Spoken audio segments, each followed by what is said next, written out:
News Radio 840 WHAS. Good Sunday morning. Bob Sokoler, the Louisville Real Estate Show, with you until the top of the hour. Lots of questions coming in, and we've got some great folks to answer those questions. First of all, Chuck Crosby. He is the owner of the Crosby Law Offices. They do a great job closing a loan and more. And I'll get to that in a moment. You can reach Chuck at 499-6360. Also here, Brad Lawler, owner of Home Team Inspection Service. They come in as a team. They do a great job. They're the #1 home team inspection service now 8 years in a row throughout the United States. That's a big honor. You can call Brad and his team at 844-411-TEAM. And you can reach me, Bob Sokoler, anytime if you're thinking about selling your home this year, next year, or beyond. You can have me out to talk. We can talk by Zoom or by phone. It's that simple. And you can call me to set that up. Free, no obligation to talk, really. 376-5483 is my direct cell phone number, 376-5483. Before we get to the questions, just, you don't know this, folks, but Chuck Crosby does so much extra work that realtors, if you're listening, you just have to know how great it is to have a friend like Chuck available. He helped us with a closing where there was a problem with the chain of title a number of months ago, and I just had a meeting this week, and Casey and Amy Hill, one of our agents, was telling me, Casey, my daughter-in-law, about that you figured out a path to a closing that other closing attorneys couldn't figure out because there was a timeline that was involved. Do you know what I'm talking about without giving specifics away? Yeah, I believe so. Yeah, and so when I tell you we work with the very best, we do work with the very best, and I'll give the numbers out. Yeah, and my thanks to Chuck for being who he is and how he gets the job done. All right, let's start with a question for Brad first. So Mike bought a home. It had been inspected, and he found out a year after he moved in that he had roots in his sewer line from the large tree on the property. And why we don't do in the Louisville and Southern Indiana area sewer inspections as standard, I don't understand that. I don't know if you know either. Anyway, he said nothing came up in the inspection report about the sewer lines having a problem. He's wondering, now that he has a big problem, does he have any legal action against the inspector? But if nothing else, should he have gotten the sewer inspection when he bought the home? What are your thoughts on that? Well, I will defer to Chuck on the legal side of it, but what I will tell you is a couple things. That really interesting question about the sewer line inspections, because yes, we recommend these all the time. In fact, now we're actually partnered up with a company that can actually do those sewer inspections now along with us when we're doing the home inspection. There's an additional charge to it, but you're able to, for a few $100, you're able to get a view of exactly what's going on between the house and the main sewer line. And what we find, Bob, is a lot of homes that have been vacant for any period of time, those tree roots will grow into those pipes relatively quickly. And these are little hair roots. So anything that catches on them, they create a clog in the line. The other things that change is if you've got a home, let's say it's got 2 people living in it, and they're two people live in the home, no problem at all with the sewer line, and then a family of 5 or a family of 6 moves in, and you've got a lot more water flowing through, a lot more solids flowing through, a lot more things going through garbage disposals. They will tend to clog up. And so you're not going to know until you're actually pressure testing the house. Home inspectors do a lot of pressure testing. We run water for a long, long time. We flush toilets, we empty tubs, we empty sinks all at the same time, trying to just create any sort of backflow that we can. But yeah, it's an important part of the inspection. And unfortunately, particularly those vacant houses that, a period of, 30, 60, 90 days, those hair roots, grow into those sewer lines and can certainly cause a backup within just a few days or a few weeks of someone moving into the house. So wait, Chuck, before we get to Chuck, Brett, the sewer line, the little hair roots grow because no one's using? Yeah, because you think about it, because those hair roots are getting knocked off as things are flowing through the pipe. They're very fragile roots. So they're just not much bigger than hairs. Got it. So Chuck, let's throw it over to you now. So legally, Any recourse against the Well, inspector after a year? Yeah. against the inspector? No. After a year, certainly not. Yeah. The fact that it's been going a year and working fine also, in my mind, would not be very helpful if you were trying to go back against the prior owner, because it has been working. It's something that happened on your watch. Now, if they knew about it, if they were having problems, if somebody had said, gone out and inspected and said, hey, you need to get this done, and they didn't mention it and just didn't get it done, well, then maybe, maybe you could toe hold into that. But a year later, not so much. Starting to have, yeah. Got it. Let's move on. Again, if you've got a question you'd like us to get on the air for you, send me an email, bob@wesellouisville.com. And in the subject line, just say radio question, and then put the question in the body of the email. If you want to see this show again rebroadcast with its video intact, you can see it by going to LouisvilleAnswers.com. That's a redirect to our YouTube channel, LouisvilleAnswers.com. All right. So, Chuck, Molly says the recent windstorm, was that ever oh, boy, tore apart her shed. She said it happened the day after Molly accepted a contract on her home. So now she's asking, does she tell her agent? Does she file a claim? Does she repair the shed if possible? Or does she just remove the shed and not say anything to anybody? Well, we know that's probably not the right answer, right? Yeah, that's not going to be the right answer. Most of the above. Definitely tell the agent. Definitely get that out there. If you have insurance that would cover it, go ahead and make your claim, unless, all the parties are fine with you taking it down. But that's a discussion to be had amongst all the parties. Yeah, I completely agree. You have to hit this head on. Yeah. Do not try to hide anything. And on a caveat to what we've talked about in the past, you're going to love this. So I get a text. Actually, it was a guy, my neighbor, comes over to my door, and I've got one of those doorbells, so I was at a shopping.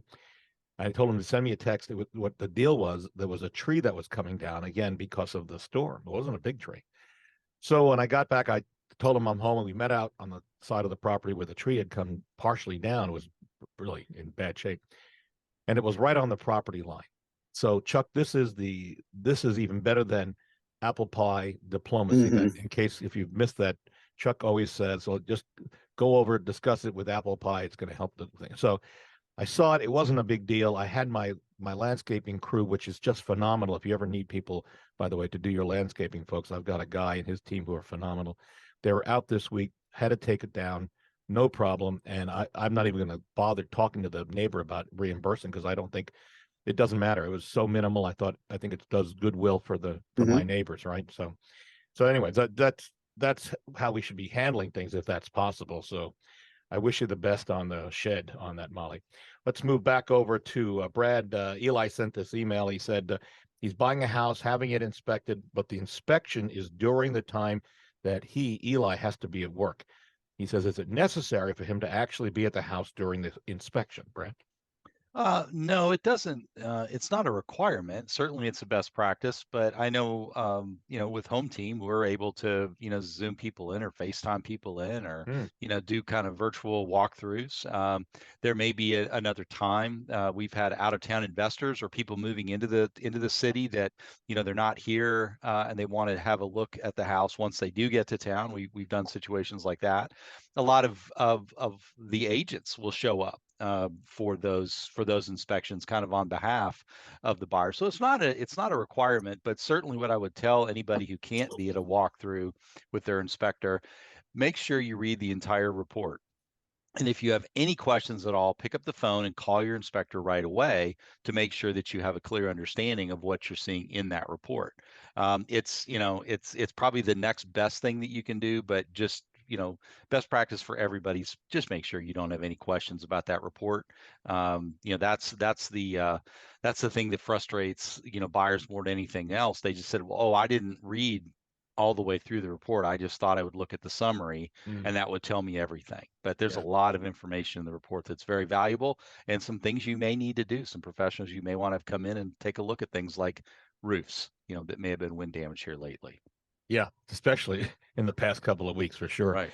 Incidentally, one of the things that I'm big on are reviews. When I mentioned this before, if I go to buy something through Amazon or something, I always want to see the reviews. If you want to see what our reviews are, because this is our business for buying and selling homes for our listeners and clients, you can go to LouisvilleSellersTalk.com, or if you want to read the reviews, Louisville Zillow or LouisvilleGoogle.com, where our reviews are. All right, so Chuck, Ethel is asking this question via email, of course, as an elderly disabled condo owner. She says, I'm solely responsible for the costs of common area railings that I requested. She says she's getting some bills for the railings, and I guess she's wondering, is she actually responsible for paying for the railings that she requested to have put up at her condo where she lives? Okay, that's going to depend an awful lot on what the condo docs say. If they're inside her unit, well, then of course she would. If there are things that are required to be put outside, I'm betting that there is some sort of federal regulation that requires those things anyhow. I think that might need to be a phone call to go over and take a look at some documents and maybe see what's going on with that HOA.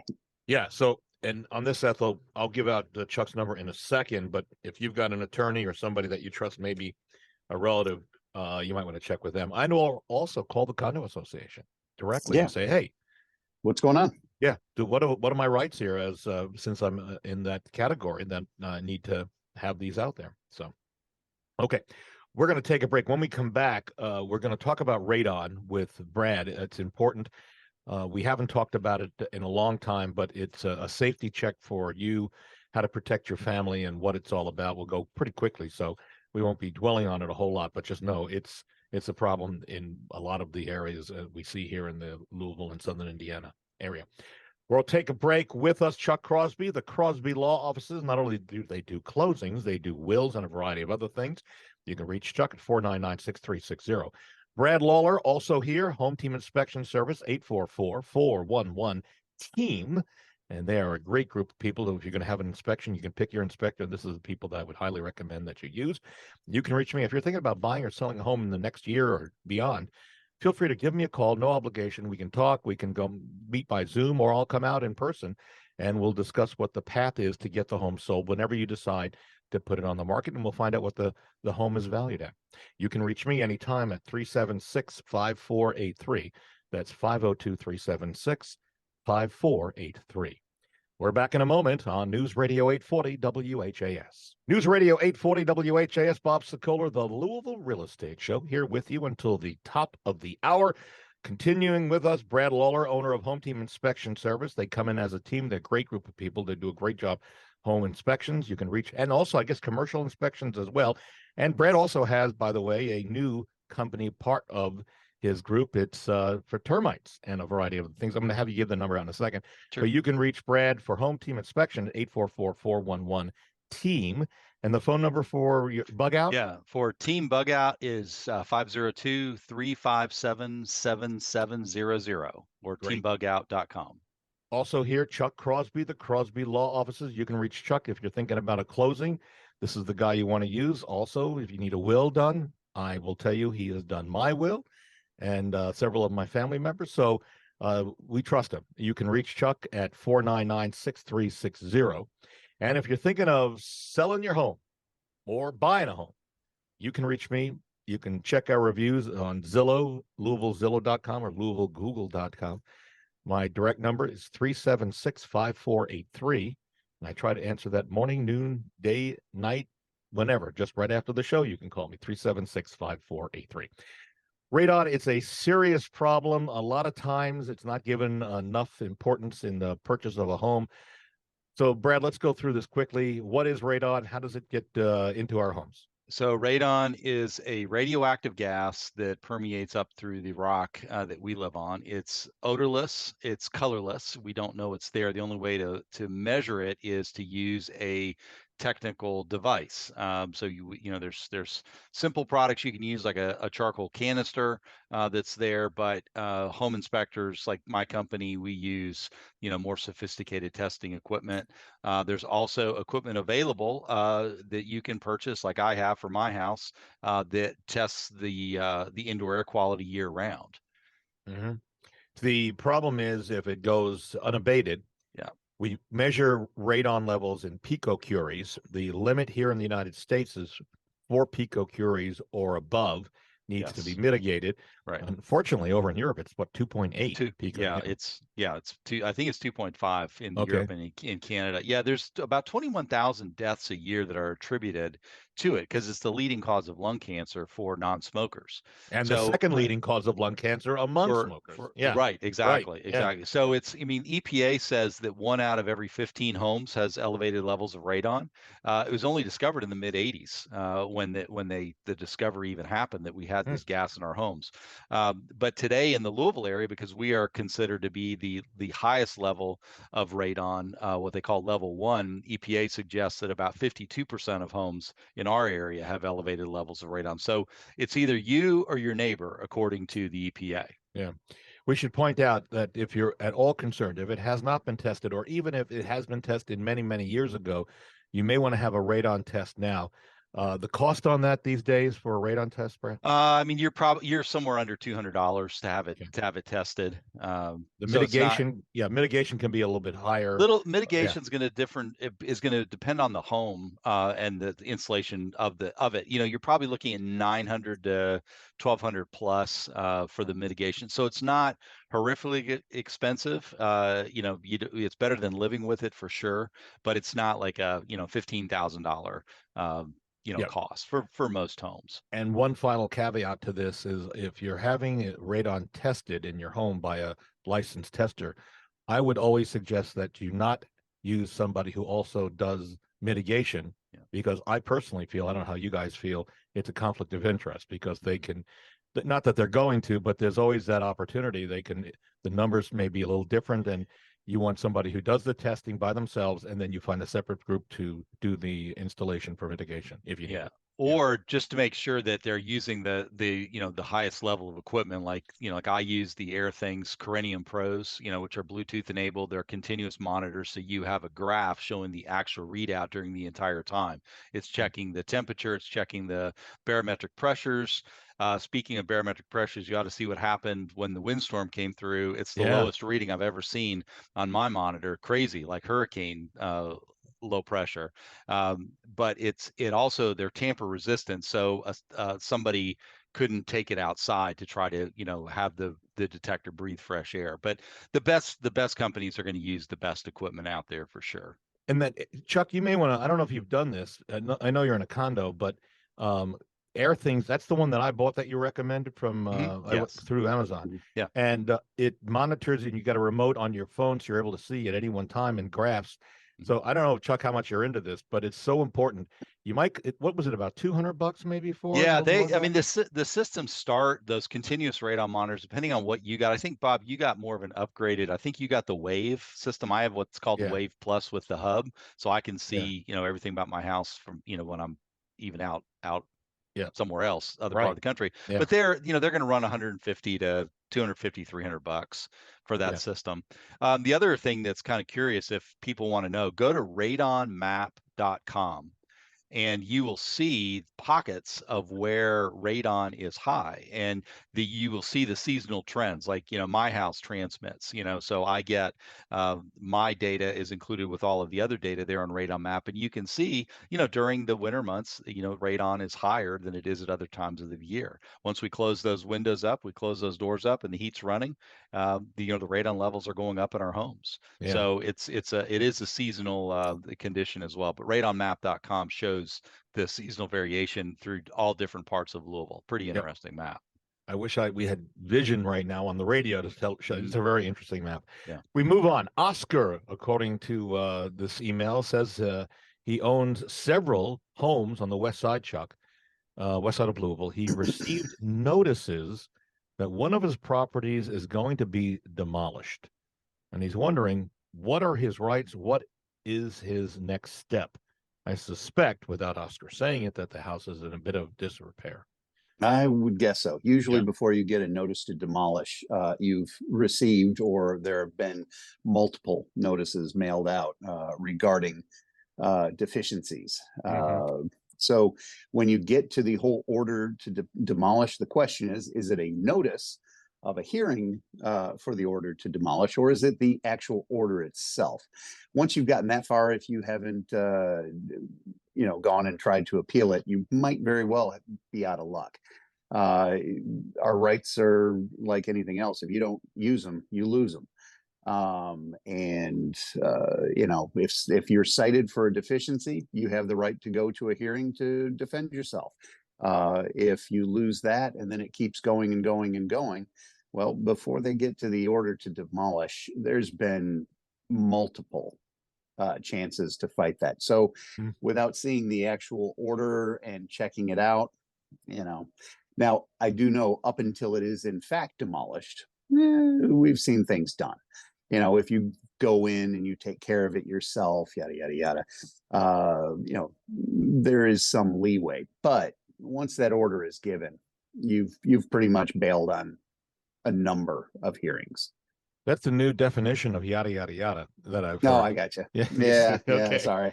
Okay. It just, I get that call all the time. It's like, once you have that notice to demolish, I guarantee there's 10 other notices that have gone by. You've basically ignored every attempt to tell you have a problem. Fix it. I mean, how long are you going to leave your car parked there next to the meter and expect it not to get towed? Yeah. Or at least ticketed, right? Yeah. Not going to happen. I got you. All right, let's move on. Stacy, Brad, is buying a home and is a bit confused about the bricks that are on the front of the home. You'll love this. Stacy says there appears to be holes at the bottom of the bricks every foot or so, and she's wondering, does she get the builder back out there to plug those holes, and did they make a mistake, or is there a reason for those spaces in the bricks? Brad? Okay. Great question. Thank you for asking that. Thank you for paying attention. So the brick that is on the front of that home is a veneer. Okay. It's not structurally supporting the roof. Okay. So it is functioning as a covering for the wood that's behind it. The holes that are there down low are called weep holes. And what they do is they allow water that builds up behind the brick to run down and have an escape path. Please do not plug those holes. We see people go around and caulk them. What you're doing is now you're trapping all of that water between the wood and the brick, and you're creating a moisture problem for everybody living in the home and in the future. So leave those holes open. Those are weep holes, and they're intended to be that. Some builders will put a piece of rope in there. It serves the same function. It acts like a wick. So if you've got those little pieces of cotton, look like cotton rope sticking out, again, it's just it's a way for the water to find its way out from behind the brick and escape on the outside versus going into your house. And it does one more thing. It prevents little creepy crawling things from going in the brick. Yes, the rope does, but the other, there's certainly, if you see bees or hornets that are taking up residence in those holes, you can certainly treat the holes, or call a pest control company to come treat the holes. But you want to keep those holes open so water can get out. Call Team Bug Out or go to teambugout.com. All right, there you go. Back over to Chuck. Chuck, this is a tough one. Patty says in this email that she listed her house as is. She got a full price offer. Buyer is going with an FHA mortgage. That should be a clue to a potential concern. The house did not pass inspection/appraisal. The buyer wants to do the repairs, so it passes. And then he wants to ask Patty to reimburse him for those repairs at closing. And Patty's wondering, doesn't that violate the as-is aspect of the contract that he signed? No, it doesn't violate the as-is necessarily. It violates all other forms of fraud. Anyhow, you can't do that. You just can't do that. The whole as-is thing. Okay, great, whatever, it's as-is. You're not going to sell the house if they don't get fixed. If he fixes it and then tries to lay the no. No, an FHA loan is not going to happen. No, not to mention the dangers of having a buyer on your property doing some sort of repairs. That's the bigger concern. Yeah, and then what aspect. happens when it falls through? If the deal falls through anyhow, then you're going to try and no, that technically falls under mortgage fraud. So I will tell you though, in the past, years and years ago, this was back in 2013 when the new appraisal guidelines came through. Just after, so we had a house we had listed, and the gutters were clogged, and the buyer actually, without us knowing it, went onto the house roof and cleaned the gutters so that the appraisal would, the appraiser/inspector would pass the house to close. We weren't so thrilled about that because we weren't aware that the buyer was climbing on the roof, which was there's liabilities there. But whenever something happens that is not disclosed to the bank relating to money and the purchase price, that's just a whole big deal. Now, I've seen that exact scenario play out. The deal fell through. It went into bankruptcy, and the lawsuit was ugly. Buyer ponied up something like $20K in repairs and was expecting the seller to, and when the deal fell through and the bankruptcies were filed, it just got ugly. That should be a word of caution to anybody. And not that an FHA loan is bad, but it's great. House if it's in disrepair, then you're going to get flagged because the appraiser with an FHA loan is also an inspector as per the government guidelines. That's in addition to the inspection that folks like Brad and his team would do separately. So you got to keep a look at the levels of the amount of work that's going to need to get the home closed, but you have to look at the home to make sure peeling paint, slow drains, things like that, the inspector picks up on for FHA loans. So we are out of time, and hopefully everybody learned something. This was a great show. My thanks to Chuck Crosby, the Crosby Law Offices, 499-6360. Also, Brad Lawler. And by the way, Chuck does closings, wills. We've talked about that and a whole lot more. And he's also a great guy. Brad Lawler, owner of Home Team Inspection Service, 844-411-TEAM. They come in as a team. They do a great job. You can reach Brad anytime. And you can reach me if you're thinking about selling your home either now in a couple of months, this year, next year. I'd love to come out. We could talk either by phone, by Zoom, or in person. It's free, no obligation, and I do this all the time. This is what I love and enjoy, meeting people and heading out there and seeing how we can help you get to your next level of life in dream home or selling your home. You can reach me anytime on my cell phone, 376-5483. That's 376-5483. Yes, we are out of time. See you next Sunday on News Radio 840 WHAS.